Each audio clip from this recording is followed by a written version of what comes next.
Madam President, Madam Chair, honorable members, members of Lambda Pi Eta, and honored guests. I am struck by some of what I've heard tonight, alarmed by other parts. I was assured that there would be no discussion of first marriages in this debate.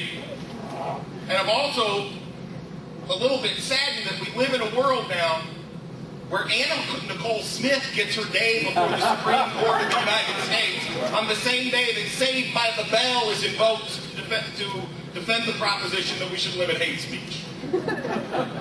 Clearly, I'm showing my age.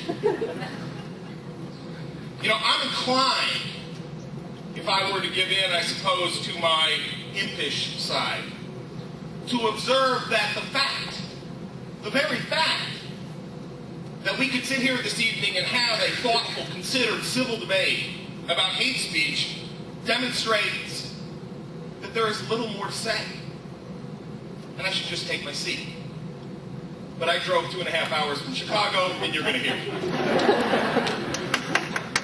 Now, while I feel very passionately and definitively in opposition to this proposition, a part of this assignment I want to say to you is very difficult for me. For the honorable members who speak on the affirmative side are just that. They are honorable. And they are individuals of goodwill, of noble purpose, and with whom I and the ACLU share much in common cause. We are all committed to the same righteous goal, to build a society that is open and that makes opportunity for all persons available. And I respect their work and share that purpose, but in this debate, sadly, their analysis is just flawed.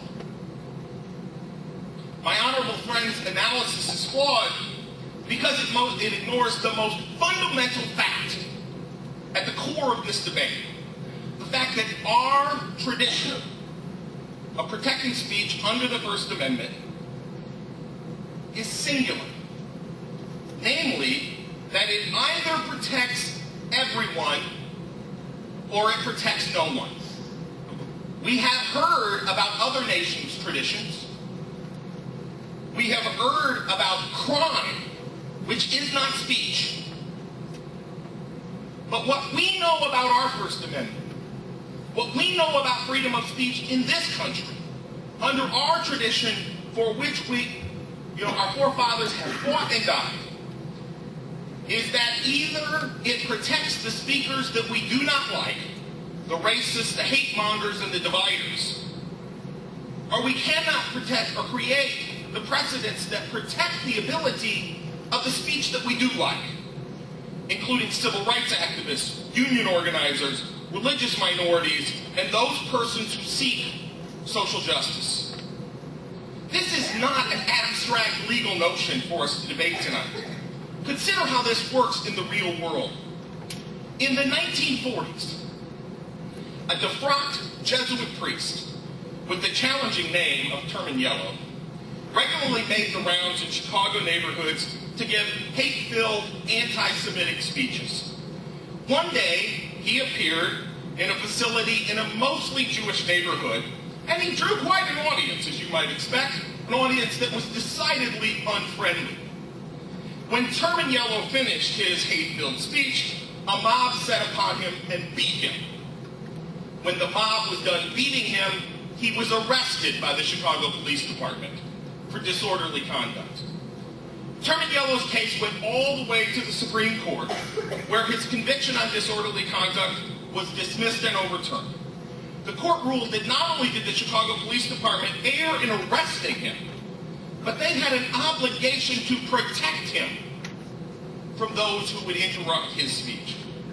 Now that same Supreme Court precedent was used repeatedly throughout the 1950s and the 1960s to prevent civil rights activists and their ability to march in particular places, including the ability of Martin Luther King to march in Chicago. My honorable friends here this evening also have failed on one critical point, because they have had the burden of demonstrating how they would draw the line as to what is and what is not hate speech. They ignore the simple fact that allowing government to define hate speech gives great authority to the most powerful, the most active, and the loudest voices to use that power to limit the capacity of others to have their voice heard in our society. Imagine a world in which the patrons and the handmaidens of Fox News decide what hate speech is. No more speeches by Julian Bond, Jesse Jackson, or other civil rights leaders. And how would we even draw that line? It's clear in the case of the KKK, but what do we say about the code words that get used in the current debate over affirmative action? Is that hate speech? And who would make those judgments? Now, I'm perfectly willing to make them. But you're all going to hear a lot less from Bill O'Reilly and Ann Coulter. In the final analysis, I have to strenuously disagree with my honorable friends and the honorable members on the affirmative side, because they asked me to do something that I simply will not do. I will not fear words. Justice Louis Brandeis noted that not fearing words is not abstract, it's not novel, it's the greatest of American traditions. He said that those who won our independence by revolution were not cowards. They did not fear political change. They did not exult in order at the cost of liberty. I plead with my friends, the honorable members, to reject order at the cost of liberty. I plead with them to reject the notion that we should fear words. It is not naivete that leads me to this plea. It is true. There are hate mongers, there are racists, there are anti-Semites. There are those who hold an unnatural hatred and fear of gays and lesbians in our country, and actually describe people from these categories as somehow being subhuman. Those words sting. They are powerful. But those words from that small number should not move us to join their perverted cause. We have words too. We have words of tolerance. We have words of understanding. We have words of compassion. And we have words of reason. For all the hate and mindlessness of those who spread hate, we have the examples of Gandhi and Dr. King, of Lincoln, and of Roosevelt. The words of these leaders move the people to new heights, to new tolerance, and to a new understanding which unites us and makes us understand that that which unites us is always greater than that which unites us, divides us. I ask my honorable friends, and I urge you in your votes, to reject the fear of words.